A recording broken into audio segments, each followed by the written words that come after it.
Welcome to the Sidewalk Weekly podcast. I'm Vanessa Quirk.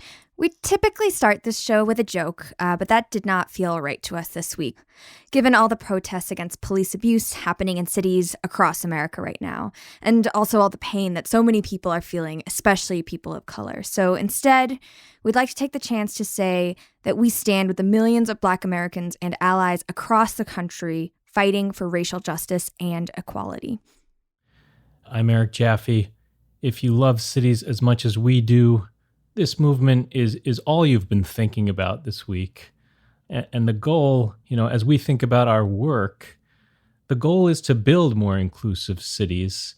And I think we're all recognizing that we need to ask ourselves the key question of inclusive for whom? Mm-hmm. And if the answer is not inclusive for all, then we've got the wrong answer. Mm-hmm. And I think also kind of acknowledging that there are limits to even what we can do if we have the right answers of how to build inclusive cities until we kind of as a greater society confront the structural racism that led to the murder of Mr. George Floyd and far too many others, and the structural racism that has far less visible but equally harmful impacts on urban communities every day. Mm-hmm. And I think, our society has been just far too slow to take action in the face of the injustice that has happened over and over again. And we are now at a moment where finally this conversation is starting to happen in more broadly in homes across America and the world. And I am going to be the first one to admit here that I need to learn more. I need to listen more. And as I'm learning, I acknowledge that I'm going to make mistakes, but that is the work that needs to be done, and any embarrassment or shame that might come from my mistakes is just such a tiny price to pay if it will help me better support my fellow Americans, who, frankly, I have not supported well enough for too long. And so in that spirit, we're going to reflect a little and we're going to recommit to elevating the voices of people of color on this show, and not just on today's episode, but on all of our platforms from now on.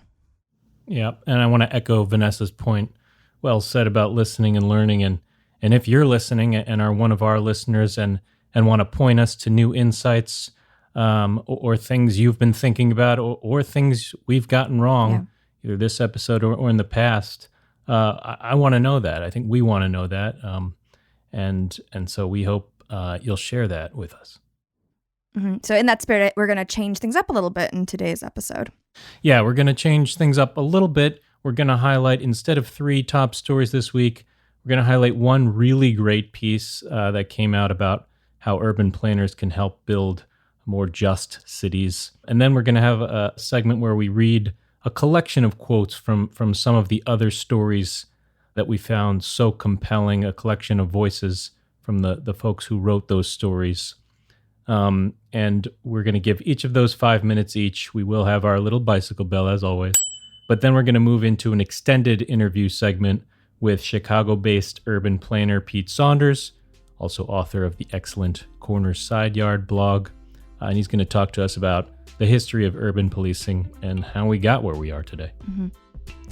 Okay, well, let's get into that first story. It's a really important one.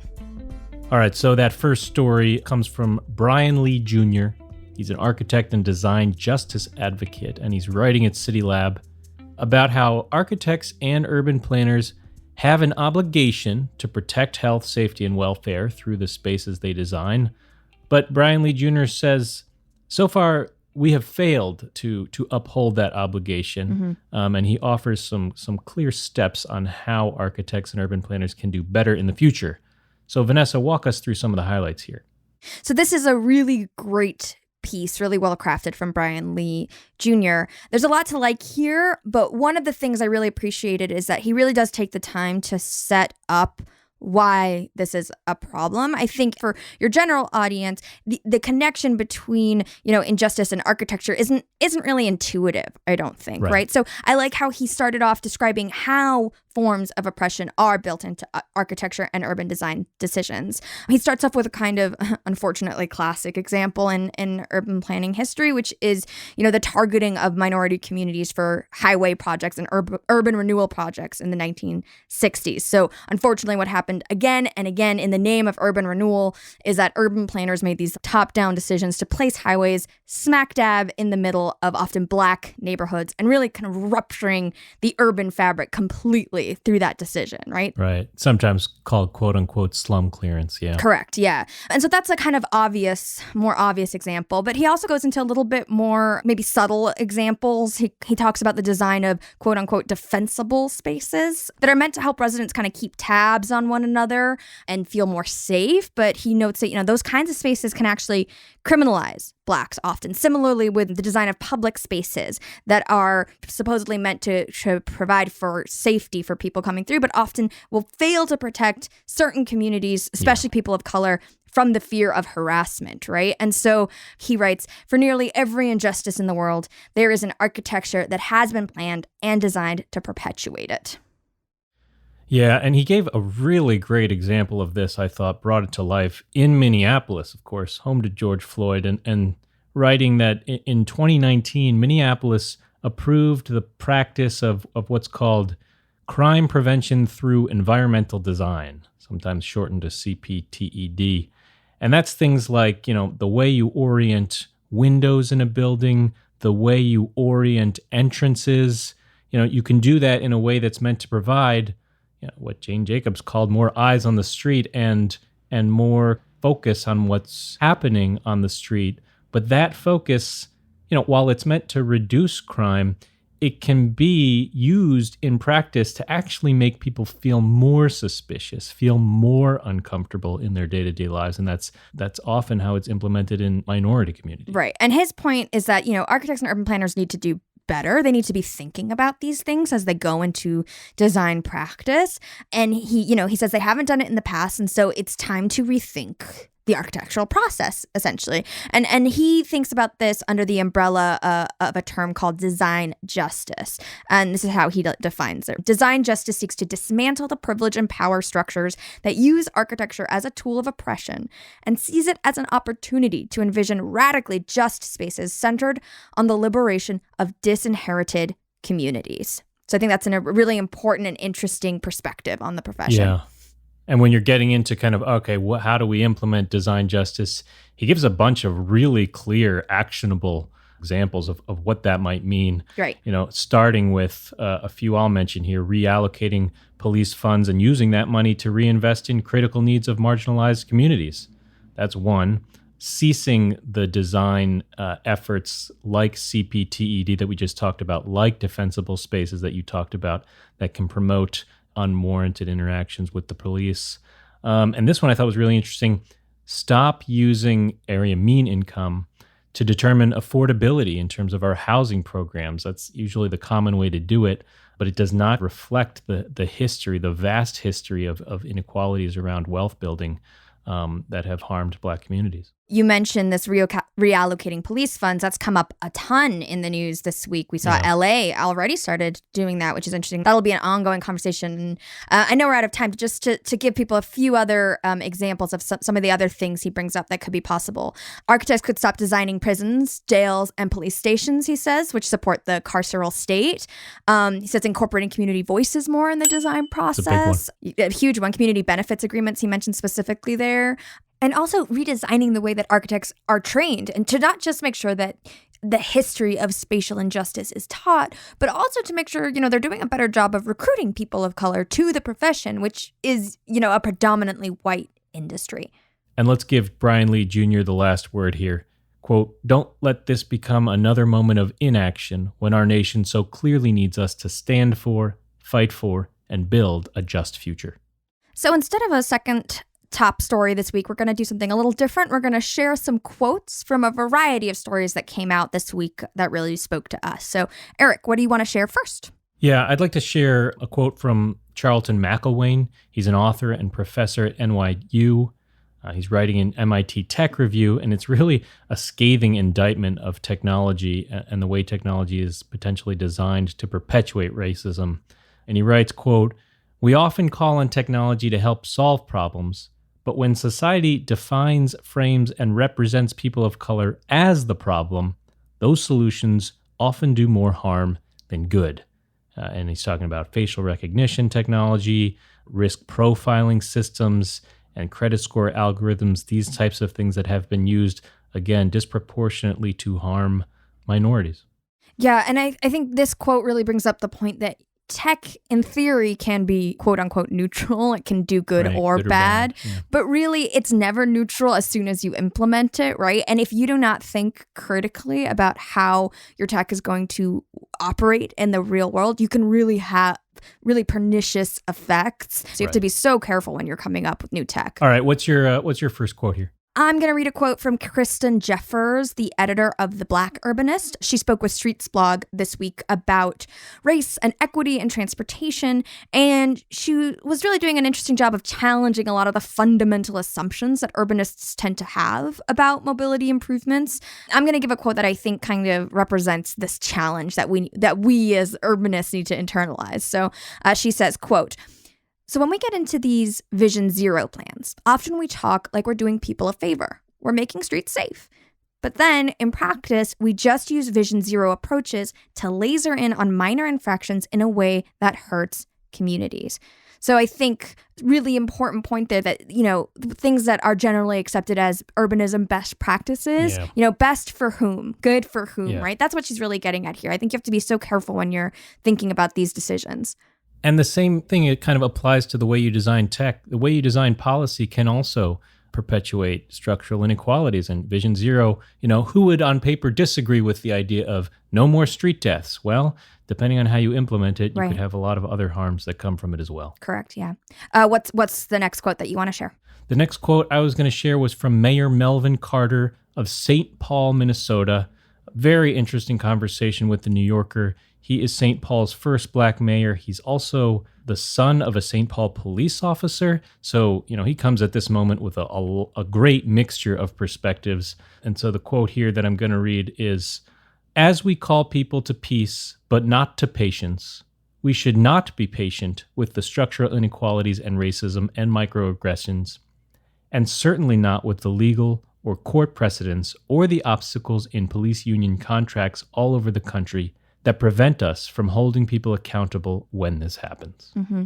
Police union contracts is a very important point. It's been getting a lot of attention this week. Seen a lot about that, yeah. Yeah, it's really hamstringing a lot of mayors and other folks in cities from really holding people accountable who need to be, right?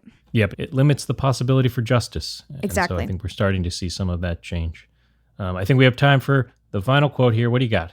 So this was a piece that really resonated with me this week from marine biologist Ayanna Elizabeth Johnson. Pretty powerful essay in the Washington Post talking about the fact that racism isn't just pernicious in all the ways that you might expect it to be, but it's also pernicious in another way that she brings up, which is that it's time consuming, right? It takes people away from their work and what they're doing. And for Ayanna Elizabeth Johnson, she's fighting against climate change. And that is really important work that she's being distracted from.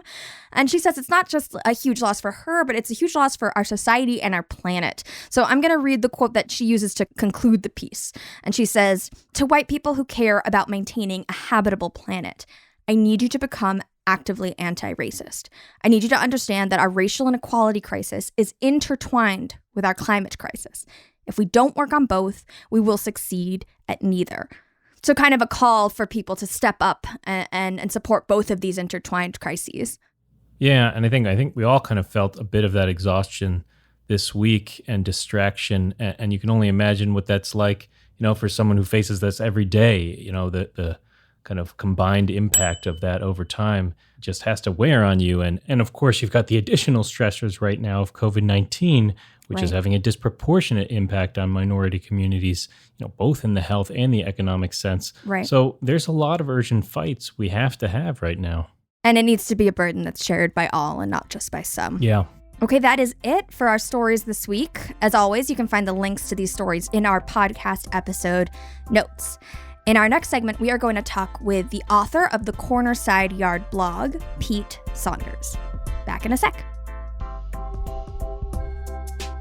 We are now joined by Pete Saunders. Pete is a Chicago-based urban planner and author of the excellent urbanist blog called The Corner Side Yard. He joins us today to talk about this week's events through a historical lens of urban policing. Pete, thank you so much for joining us. Thank you very much for having me. Pete, it's really great to have you on. Thank you for joining us. I've always been a big fan of the corner side yard, as you know. But before we get into the history, I wanted to take a moment and ask how you're doing and what you're thinking about on a week like this. Well, it really has been something. I happened to get caught up in some of the events in Chicago over the weekend, not as a protester, but actually trying to get my wife, extract her out of the loop during a significant part of the uprising that happened on Saturday night in Chicago. Downtown was blocked off. She was inside the perimeter, and I was on the outside. And I got a firsthand view of the protests that seeped into later violence and looting. She saw that as well. It is really significant. One of the other things I like to tell people is one of the first memories, the actual first memory in my life is of the 1967 riots. I was maybe 2.5 at the time, and I remember standing in, my mother holding me and watching tanks go by on the street down my grandmother's block. And it brought those very memories back. So it's really something to see that. So I'm trying to make it. I'm trying to make it. I think that's all we can do right now this week. Yeah. Pete, I wanted to ask, you're talking about your personal history there. I love how you always go back into history in your writing and you kind of explore what got us here. And I'm wondering, why do you think it's so important to consider a moment like this through a historical lens? Well, I think one of the downfalls of the American populace is that we don't always recognize the things that happened that preceded today. We don't always think about the historical context of all the events. And if anything, people right now are stretching back to maybe 1968 to think about what's happening. This really goes back, in my mind, to the time of the Great Migration, when African Americans first really started to move into northern cities from the South. And when you look at the Red Summer of 1919 and the spate of racial violence that happened at that time, and you look at the utilization of police in much of that, when you look at, for example, the 1919 race riot here in Chicago that started because a Black swimmer was killed because he drifted into the white side of the beach. What ended up happening was racial violence performed by white residents of a nearby neighborhood going into the Black neighborhoods with the aid of the police. And that was documented. So I think that it's critical for us to understand that historical context of how police have been used as a tool, one of the institutions that helped to enforce prejudice.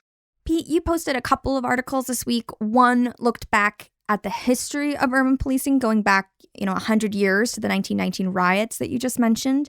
Would you mind walking us through some of that history? Mm-hmm.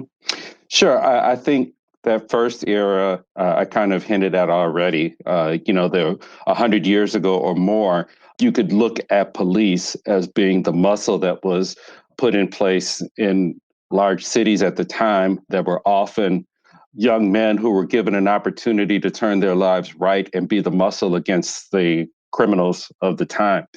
They often had a sketchy past of their own, but that was used to their benefit as they became crime fighters instead of criminals. But over time, police were used to be able to put together what was an urban containment strategy. I think the saying by Dick Gregory, a comedian from the 50s and 60s, often talked about how in the South, people don't care how close Black people live to them as long as they don't get too big for themselves. And in the North, people say, people don't care how big you get, just as long as you don't live close to us. And that's a very interesting comment on the way and the approach of segregation in America. I think northern cities adopted that policy of urban containment. So the next stage was the militarization of the police. Beginning in the 1960s, riot tactics, riot combat became the policy of a lot of police departments across the nation.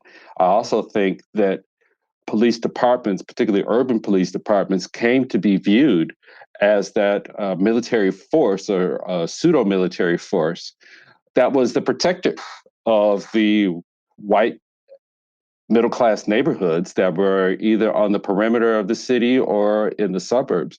I think that there are many people who look at urban Chicago police, for example, even though they might live in some distant suburb, as the protector that is keeping the crime and the problems of the inner city away from them. Do you see a direct connection between what's happening today and that era, or have some things shifted over that time to lead to what we are seeing today?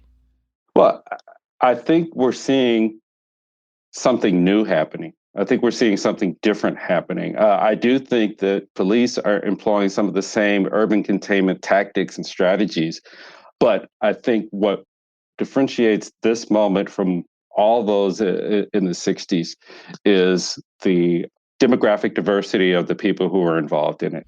I think a lot of what fuels this is really a perfect storm of things that happened that precipitated this, that brought this to this point. It's a lot of the dissatisfaction with the current administration. It is pent up anxiety related to being shut down for a couple of months due to COVID-19. Mm-hmm. It's related to the economic fallout that's happened where we lost jobs. And it's also related to two very specific events that happened right up until George Floyd's death. The shooting of Ahmaud Arbery, and it was also the incident that took place in New York Park, where Christian Cooper had the police that was called on him. So I think all of these set these things off. It became a perfect storm. And what's happening, like I said, is the demographic diversity of the group that's participating in all of this is different. Police are reacting with using the same tactics, but I think that they're forcing some change on the police through the way the protests are happening now. In the title of that article that you wrote in 2015, you put the word social contract, and that's like a big theme that you use throughout the article. This week in particular, I'm starting to hear that term a lot. I'm curious if that term that you used then has kind of new relevance to you now. Yeah, I think that for decades, a century, the social contract has been containment. And I think that it's not been about engagement. I think it's been about containing people within certain areas. The boundaries change, as white flight occurs and poverty expands. The boundaries change, but the containment still happens. There's lots of new data that's out there to show that since 1980, there are far more poor neighborhoods in urban areas than there are new wealthy neighborhoods. And that's despite the fact that there's been gentrification and the back to the city movement that's happened over the course of the last 30, 40 years. So I think the social contract has been one of containment, and I think people are fed up with that notion right now, and I think people are ready to move away from it. You're talking about engagement instead of containment. So how do we get to engagement? Yeah, I do think that that's going to be a challenge. Mostly what's happened has been the firing, like I said, of a police chief, the loss of a mayor in a mayoral election or something like that, or the Department of Justice comes in and issues a consent decree to manage police department or training that happens. Sometimes there's grand gestures that are recommended by some blue ribbon commission that comes in and says that these are the things that we've seen. I don't know that those are things that will actually work. I do believe that it's going to have to be economic actions. They're going to have to take place. I do think that probably a living wage of some sort, raising the minimum wage and providing opportunities for particularly service jobs to earn more money. I think there's a great frustration in the divide between what I call the service class or the wage class and the salary class. There's a lot of people who've talked about the 1% versus everyone else. Well, it's really more like the 20% versus everyone else. And it's really, those who, and I include myself in this group, but the educated knowledge workers who rely on their knowledge and their skill set and information to move forward versus those who work in the service sector. So I think that we need to acknowledge that. And actually, before even George Floyd's death here, that was something that I recognized as we celebrated essential workers who were helping us and saying thank you to all the essential workers. Well, I think the best way to thank essential workers who are helping us through a pandemic crisis is to give them more money and to recognize them as essential as they are. Last one, Pete, and we'll let you go. When you look at this moment as someone so familiar with the history of cities and the history of this social contract you've been talking about, is there anything that gives you hope for the future? Well, yes, I'm going to speak to the demographic diversity of the protests that are happening right now. Not only were the 60s defined by the inner city protests that happened after Martin Luther King's death, or in Watts or Detroit or Newark, but they were also defined by the protests of the Vietnam War. And rarely, if ever, were the protesters crossing paths. What makes this different is the fact that the protesters here are so diverse, so broad, that it's really bringing much more attention to this. I do think that there is the possibility that on that alone, that this has the possibility for some optimistic change. Oh, let's hope so. Thank you again for taking the time to talk about this important issue with us. Thank you for joining us, Pete. All right. Thank you very much. It was my pleasure. It is now time for our final segment, The Last Smile. This is a segment where we set aside the depressing news of the week. Good try. And we try to focus on something that made us smile for a minute each. Eric, what had you smiling this week? I don't know if smile is exactly the right word for this week, but something I really appreciated and enjoyed, and think others will too, is an infographic that came from Campaign Zero. Campaign Zero is a data-driven group that works to end police abuse in America. It draws heavily from President Obama's task force on 21st century policing. And they put out this infographic called 8 Can't Wait.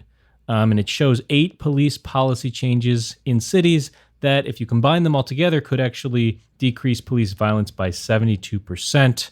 The tool actually lets you see how many of these policies your own city uses and to compare cities against one another. So I think I found it really compelling. I think others will too. And it really helps inform you about what's happening in your own city. Mm-hmm. And it also gives you some nice action items that you can take if you want to get more involved in this That's issue. Right.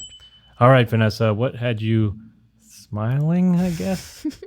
So yeah, this did make me smile against all the odds. So good friend of mine, her name's Decca Hussein Wetzel. She just started her own podcast, something that she's been talking to me about doing for ages. And it's about the history of Cincinnati. It's a podcast called Deeply Rooted Heritage. In her first episode, she shines a light on Cincinnati's West End, which is a historically Black neighborhood, which was demolished in the name of urban renewal. Very relevant, and I think really great that she's starting a podcast kind of digging into these types of histories. And my favorite part of the episode was an interview with a historian named Anne Delano Steinert, and she brings up this really fascinating photography exhibit called Finding Kenyon Bar. She describes some of the photos and the way of life that existed there before it kind of got destroyed through this urban planning decision. So it was a really interesting and an important piece that made me smile this week. Well, welcome to the club, Decca, and Deeply Rooted Heritage. Folks should check it out. But our time is up today, so thank you for joining us on this tough week. If you want to read the stories that we discussed today, and I highly recommend that you do, you can of course check the episode notes, but also you should sign up for the Sidewalk Weekly newsletter at sidewalklabs.com. We should note that the views expressed in the Sidewalk Weekly don't necessarily reflect Sidewalk's company positions. And if you think that we're missing a perspective or got something wrong or need to just get better, then let us know. Send us an email or a voice memo to podcast@sidewalklabs.com. Maybe we'll talk about it on a future episode, so send us those notes. The Sidewalk Weekly is produced by Vanessa and me. Vanessa does the editing. Our music is from Blue Dot Sessions, and our art is by the great Tim Cow. We'll see you next time. Bye, everybody. Stay safe. Stay safe.